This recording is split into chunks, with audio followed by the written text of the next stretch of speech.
امریکہ اسرائیل کی ایران کے خلاف جنگ دنیا کو خطرناک موڑ پر لے آئی۔ ڈونلڈ ٹرمپ کی دھمکی نے عالمی منظرنامے پر تہلکہ مچا دیا ہے۔ ایران کی جوابی دھمکی نے تشویش مزید بڑھا دی۔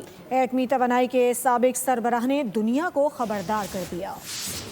10 دن کا وقت دیا تھا، 2 دن بعد ختم ہو جائے گا۔ اگر معاہدہ نہ ہوا تو 48 گھنٹے بعد ایران میں قیامت برپا کر دیں گے۔ ٹرمپ کی دھمکی نے دنیا میں ہلچل مچا دی، کہا کہ امریکہ حالت جنگ میں ہے، کچھ بھی کر سکتے ہیں۔ جواب میں ایران بھی نہ ڈرا نہ سہما۔ خاتم الانبیاء ہیڈ کوارٹرز کے ترجمان ابراہیم ذوالفقاری نے خبردار کر دیا کہ کسی بھی جارحیت کا جواب تیزی اور شدت کے ساتھ دیا جائے گا۔ تشویشناک صورتحال کو ایٹمی توانائی کے سابق سربراہ محمد بردائی بھی بھانپ گئے۔